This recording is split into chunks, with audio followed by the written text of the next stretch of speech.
the most targeted citizen. Get here. Let me know you're here. Say holla. Working today. The unemployed life. Anybody else know the unemployed life? That's a life where you work every single day. You work harder than 20 average bears, and those 20 average bears say, you ain't got a job. That's the life I live. Out hustling today. Hauling taking that roof, that frame for a roof that was at my rental property when we moved in. Been thinking of a way to moving it. I didn't want to cut it, but I had to cut it because it's too wide, too tall. So we cut it in half. It's behind us with a few telephone poles. What's up, Vito? I'm always working, man. Isn't it amazing how the sheep say, you ain't got a job, you're a welfare recipient, but every time you guys see me, I'm sweating. It's 30 degrees and I'm sweating. I guess it's because I'm fat, lazy. What's up, Eric? Long time no hear from you, buddy. I guess I'm fat, lazy, and I'm a meth head, right? If these people knew what it took to be my age and work the way I do, I think that's the main thing, buddy. I think that's the main thing is seeing me in action emasculates these little weasels. That's got to be it, because that's all the trolls can say. You're unemployed, you don't work. Yet, every day I'm working, right? It emasculates them. And listen, these are the people that all the studies are about. What studies am I talking about? The studies about they're turning the frogs gay. What's up, Mossy Man? It's about the stuff that's in the water. These biological males that have been neutered by their mommy and daddy's diets they gave them. They fed them freaking caffeine, candy bars, and Xbox, and it ruined them. So when they see a man, they're like, oh, that's out of the ordinary. You shouldn't be working like that at 48 years old. You ain't got a job. You must be lazy. And just like the Bible says is, evil is good and good is evil in the end times. So when you're out working, and this is one thing that I especially learned from the Democrat Party, they always accuse you the crimes that they're doing. Democrats are evil. Republicans are evil too. Like pockets of Mountain Dew. That's right, Vito. I didn't have that stuff, man. When I was a kid, my dad would beat my ass if I ate more than one sandwich in the afternoons because they starved at school. See, these kids, they don't understand. When I was in kindergarten, I literally, not figuratively, I literally rode my bicycle a mile to school and a mile back. Why? Because I wanted to. I wanted to, and it's in kindergarten. And guess what else? What they called people my age back then? They called us latchkey kids. We had a little key, went around our necks on a keychain. And when we got home, we would take that, open the door, and walk in. And our homes were our homes in kindergarten. Now the government says, oh, we just can't trust these kids alone. It's a dangerous world. You can't be alone until you're 14. Well, then we wonder why all these Adderall-addicted moonbeams. And listen, if you take Adderall, I'm sorry that it happened to you. And sometimes it works good. But the main reason for all these drugs that was to get you addicted, to make you more susceptible to drugs. And that's unfortunate because a lot of good people are hooked. And they've relied on that. And the main reason they want to prescribe these drugs when you're so young is as you age and as you mature, you create coping mechanisms in your mind and your chemical structure. Your body gives you what you need to cope with the mental and physical stresses that you're under. Your body is a hospital. God created you with a medical clinic inside. He created you with vaccine makers. He created you with doctors inside your body. So what we've done, just like with the transgender crap that's going on, we want to cut the boobs off girls. We want to cut the penises off little boys. We want to permanently sterilize them when the majority of them, when they get 18 years old, they're like, I was just confused. But everybody's confused. When you have a new chemical pulsing through your veins, testosterone and estrogen, when you have a new chemical, just like a drug, when you have that new chemical, you have to adjust to it. Many people don't give them time to adjust because why?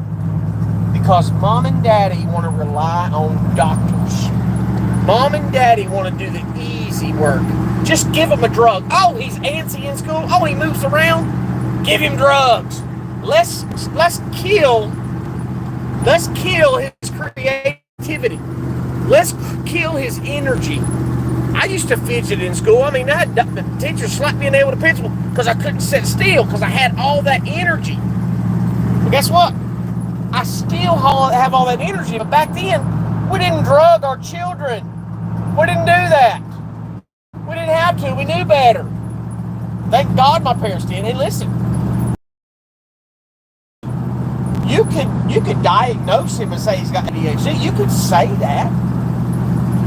But as the comparison, the analogy I made before, just like Caesar Milan, he takes an active dog, an overactive dog, and puts it on a treadmill.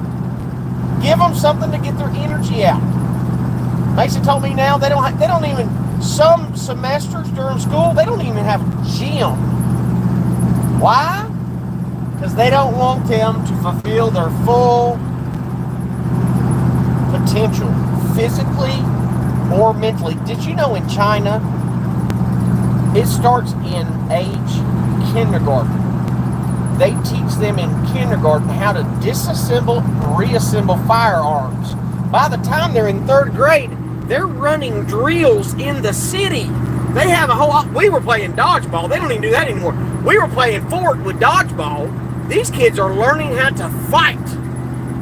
In second, third grade, they're learning how to kill you. That's not even what they teach in these Islamic countries, and they're here now too.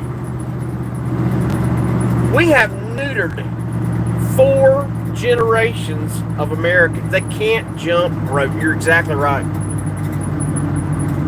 I mean, I don't know if you guys are old enough to remember the Presidential Academic and Physical Achievement Award. I remember being targeted, being on this hit list, even when I was in school. So in third, fourth, I had a common class of third and fourth. I didn't have a big enough class for both, so they combined them together. I did the Presidential Achievement Award. It's all these tests: climb a rope, jump a rope, run a mile, lift a certain amount of weight, just weird different things. And then when you get done with it, they give you this certificate with a presidential seal saying you have achieved physically and mentally what you should have done, above and beyond the average in your classroom. So I blew everyone out of the water. And listen, this is how it was. This is not me beating my own horn or bragging. But when I was in elementary school, the teacher gave us an assignment to do during class. When you were done, you set your paper on the teacher's desk. So I was always top 3 running up there to put my paper on the desk. In gym class, I was first, second, or third to be picked to be on a team. You know, pick the boy, girl, boy, girl. I was the first, second, and third to always be picked because I was physically able. I was above average physically. And I was a little scrawny kid, but I was strong and I was fast. And I could think on my feet. I remember winning that presidential award, and I wiped everybody out. And an occurrence happened with this little black chick came up. She's picking them on me. I can't remember the specifics. But I told her off or pushed her off. Or she was. I always endure bullying, even when you're the smartest, when you're the most physical. You can still get bullied. Dumb people will bully you for being smart. Isn't that a weird word? So this chick picked on me, and I got her back. I got even with her. And then the principal calls me to his office. He said, "Here we are we thought giving you the presidential honor would straighten you out. I'm like, what? We thought giving you that presidential award that you would be a better student. I was already a great student. So I'm like, what the hell? So he made me think that I actually did not achieve what I worked for. That's how manipulative this principal was. Come to find out, he was a steady drunk. He kept a bottle of liquor in his desk drawer.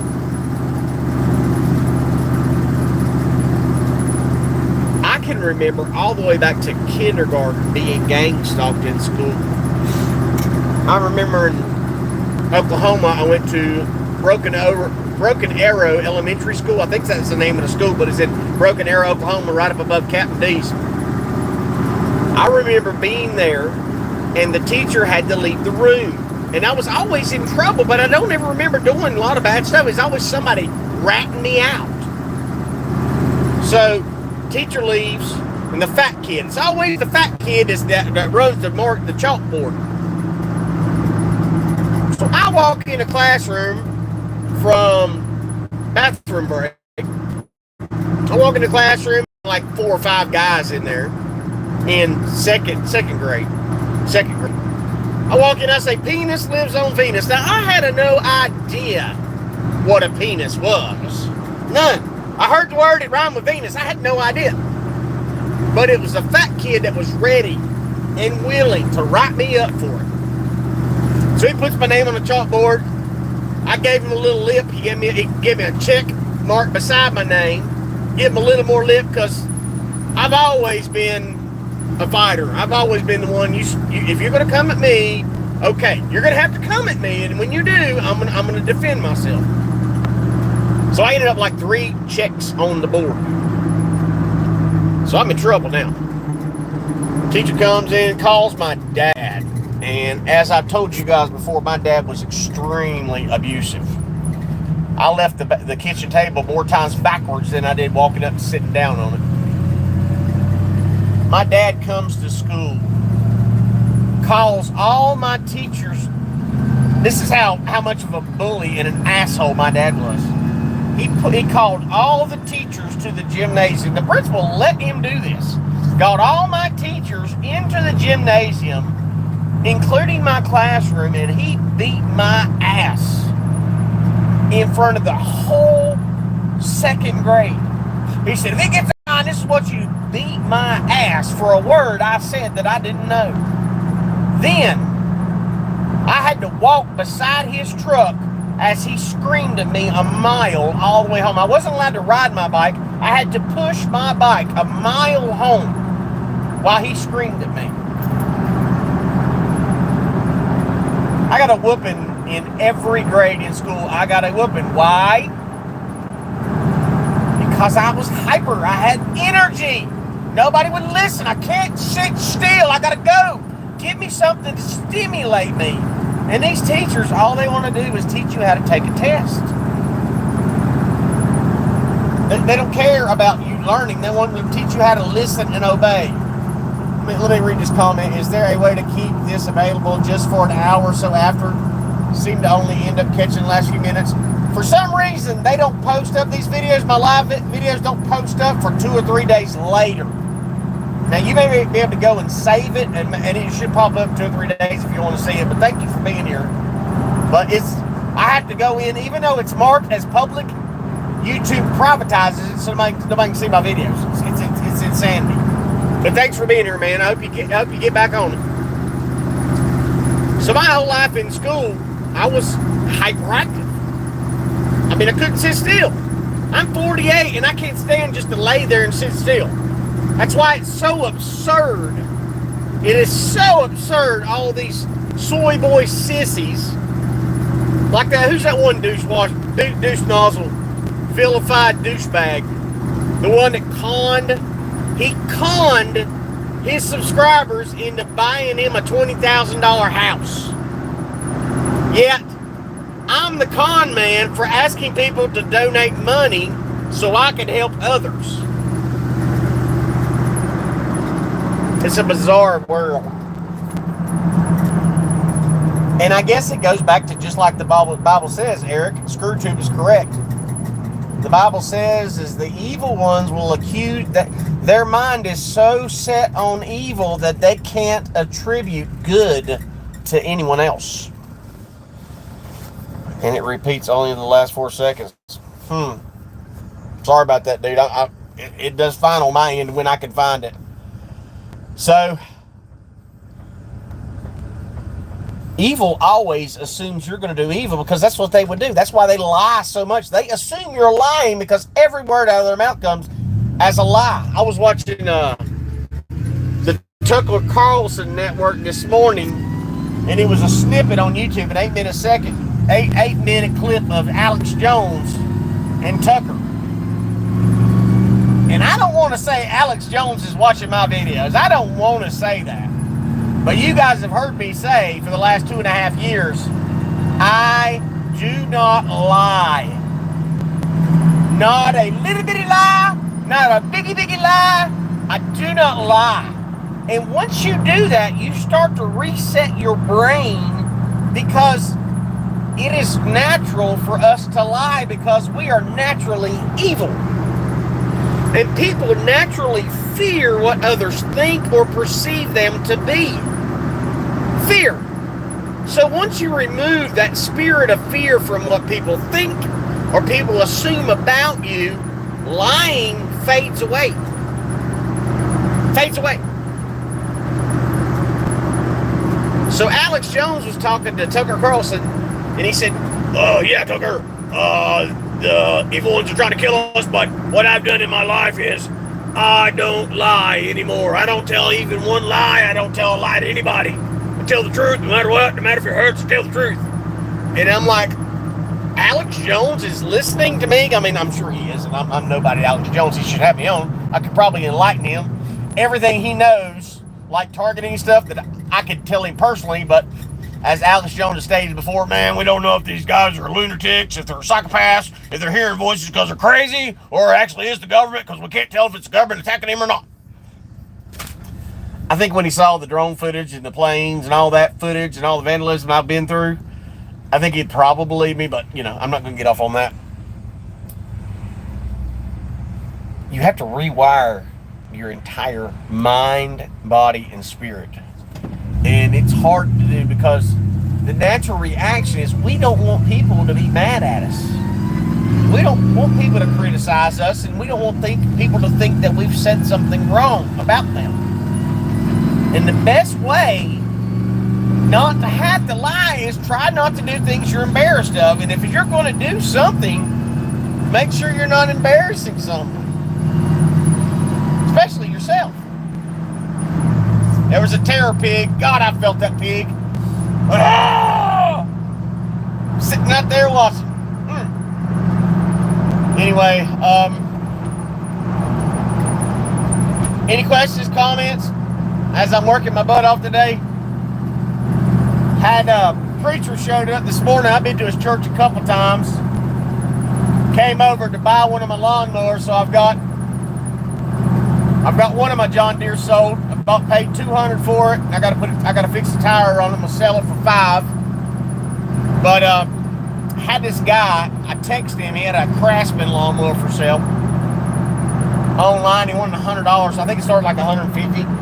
I got him down to $100, and I was like, dude, I said, I just can't make it. I said, I'm too busy. I got too much going on right now. I'm sorry. If you can sell it to somebody else. He calls me back 20 minutes later. Oh, man, and it keeps sounding younger. The more I talk to him, the younger he sounds. He's like, oh, man, I really need to sell this lawnmower. I'll sell it to you for $80. I said, well, I'll tell you what, for $80. I said, why don't you just drive? Why don't you just put it in your truck and bring it to me? I got a little Blazer. I don't think I can. I said, well, see if you can first, because I didn't want to get it. What's up, Madison? You always seem to be about 20 minutes late, but you're here. So, this kid's like, man, he said, I really need to sell a lawnmower, please. And in my mind, because I've talked to so many people about lawnmowers, and I thought it was a John Deere. Because John Deere's, for some reason, that green and yellow paint mesmerizes people. And that green and yellow paint think that that's the greatest thing on the planet. I don't like John Deere. like, oh, please, you gotta come get it. And it was nasty yesterday. I didn't realize it was half an hour from my house all the way up the road. So my buddy jumped the truck, we headed up there, and we get there, and the kid comes out, and I could tell, as I'm speaking about ADHD and hyperactivity disorder, this kid is out of his mind, just nervous and shaky, and he was doing this. I was like, I'd really like to hear the lawnmower run. He's like, I promise it runs, I promise. I'm gonna jump it off for you, and I'm waiting. What's up, Gabby? I said, jump it off. He said, I don't know where my jumper cables are. And then he starts calling on the phone, and I'm just trying to stall. Well, you got jumper cables? I was like, no, they're in my other truck. He couldn't find a set of jumper cables, so he started trying to take a piece of wire.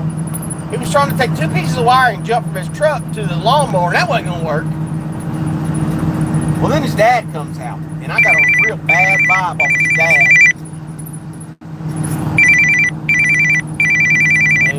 I got a real bad vibe off his dad. His dad's like, well, hurry up, sell it. And his dad was like, who are you? I was like, well, gave him my name, told him what's going on, and then he started jumping his son's ass about, hurry up, these guys are here to buy it. If they're going to buy it, you need to get it done. Just being a real jerk, and I didn't understand why. So I had to go to the truck to get a strap, and my buddy Brad was out there with the kid. Well, he said, listen, don't worry about it. Just load the lawnmower up. I'll give you 80, so you got to worry about it. And then there was a shed out back that was burnt to the ground. I mean, it melted a Volkswagen Beetle. I mean, it tore up everything. There's a mini scooter sitting there, one of those 50cc deals, and I work on those too. So I was like, well, how much for that? I said, why don't you throw that in for $10 more? So I got the scooter and I got the lawnmower for $90. And the lawnmower, supposedly it runs, I'm sure it will. I should get 500 out of it. As I'm in the truck looking for my strap, the kid looks at the dad, and I don't hear this with my ears, but Brad heard the kid say, what, dude, this sounds sketchy? Nah, it wasn't sketchy. I heard the kid, Brad said he heard the kid tell the dad say, shut your GD mouth before I knock you out. Now this kid looked 14, but he drove, so I'm assuming he's like 16 or 17. And he said, I have bad ADHD. But Brad said he threatened to knock his dad out. And he didn't tell me that until after we got the stuff loaded. Because I was kind of sketchy with the dad. Because, you know, those guys that want to shake, when they shake your hand, they squeeze it. And instead of having a good firm handshake, they squeeze it to show dominance. So we made small talk with the dad, and he was very on edge. And the kid was just sketchy as he could be too. So that was a weird situation. Very weird. Yeah, it was sketcy. Got him to write a bill of sale. The kid didn't know what a bill of sale was. He didn't know what a receipt was. He had no idea. So we got it all done. Came down the mountain. So I've got the lawnmower and the scooter. Get $20 a wheel and a tire. Got good wheels and tires. It's $20 a piece. The motor runs. That's $300 for a running 50cc motor. And we put a big bore kit in it. We put a 100cc big bore kit. So we got the job done. It was no, I didn't want the lawnmower, but I started praying, getting on the road. I was like, Lord, the kid wanted that bad. Just let it bless him, because I'm out right now. I added it up. I got like between lawnmowers eaters, I spent about $1,000 the last week on lawnmowers and weed eaters. But here I am, I've already sold the one when the old man comes Monday to get it. That's $500. And I've got 4 running lawnmowers left to sell at $500. 3 of them are $500, and the John Deere for 15 to 12. So out of the $1,000 investment, I should be able to make about 25 to $3,000 being unemployed selling lawnmowers. Gabby, it didn't come off as drugs to me. I know addicts. I've been around addicts my whole life. It didn't sound like it was drugs. He said, I need to leave. I need gas money to get out of here. So maybe he was trying to escape a bad situation at home, or maybe he was going to go. I don't know if that was his real mom. The old lady that was there, she was really old for him to be so young. So I don't know what the deal was. It was strange, but it wasn't drugs. some people are so desperate to get away, they'll do anything. And the kid probably didn't have anything in the lawnmower. I mean, it looks like trash. But by the time I pump up the back tires and I clean it up and get it running and fix a little bit here and there, it'll be a nice mower. So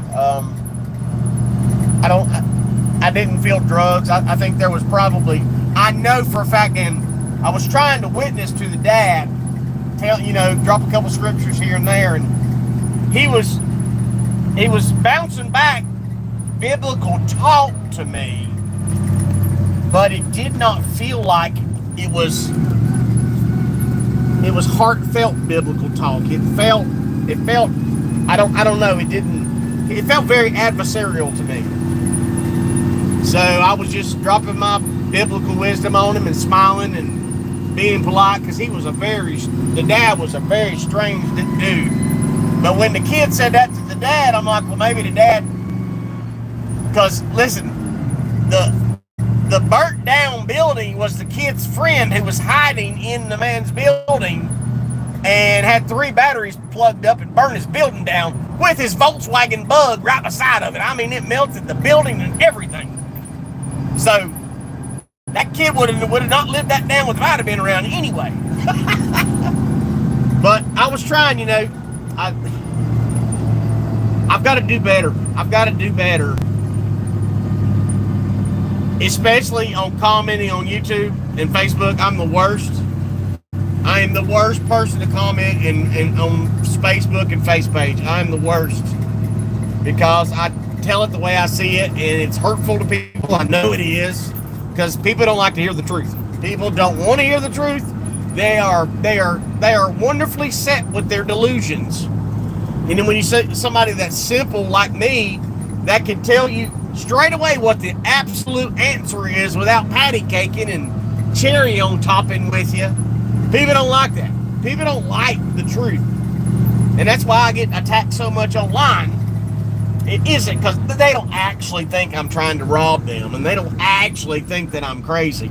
Because the majority of people that attack me probably would agree with a lot of stuff I say, but it's intimidating to them that some guy that looks like me with my accent, it's because they feel less of a man. And that's unfortunate. I can't help it.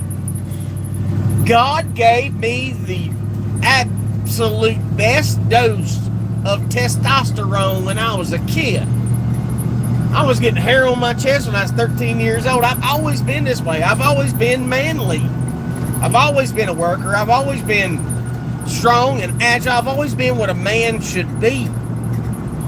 And just like the Alex Jones interview with Tucker I was watching, they were like, there is an absolute war on white people, especially white people from rural areas. They hate us. They hate everything about us. They're like, well, they're racist and they're evil and they're violent. These are the insurrection kind of people. You're not going to find anything more racist than a white liberal woman. That's the most racist around us. That's the most racist on American soil and worldwide, is a liberal woman, because they assume that they are so smart that minorities are at a disadvantage and we must help them. So they attack people like me who've been around black people my whole life. In the South, there's black folks everywhere. Everywhere. We get along fine. They know I got a rebel flag and they don't care because they know what it means. Because listen here, if you ever meet a racist, and the 99% of America will never meet one, they're not going to have black friends. They're not going to be polite to black people. They're not going to be polite to Mexican people. They're not going to be polite to Jews. They're not racist. Don't get along with anybody. I mean, even where I'm at, up in Granite Falls, a county away from me, they still have the Klan that march, and nobody bothers them. They leave them alone. They do what they want to do. I know people that are in the Klan, and a lot of them, they're not hate-filled like you would think. They're not like that. They just, a lot of them live in fear because they see the destruction of America. They see what's going on, and they see that white people are on the menu. We are, white men, middle-aged Christian white men, are an endangered species. Why? Because we're the ones that's going to be protecting the homeland as the troops come around in the cities and the suburbs in the country wanting to kick doors down and kill people. They know it's going to be that redneck that knows how to dang take duct tape and a beer can and kill your ass with it. But that's the world we live in. I appreciate you guys for being here. I got to get off and get busy. I got a lot to do today. I love you. If you want to have a live stream tonight, let me know. Go to one of my videos and post your comments, because you're not going to be able to post on here for at least 3 or 4 days. Okay, we don't have Klan here, so I don't know anything about it. The Klan ain't bad, people. I'll tell you this much. The Klan are no more racist, and probably less racist than Black Lives Matter. I guarantee you that. Black Lives Matter will murder you before anybody in the Klan will. That's a fact, Jack. So, I love you guys. God bless. See you later.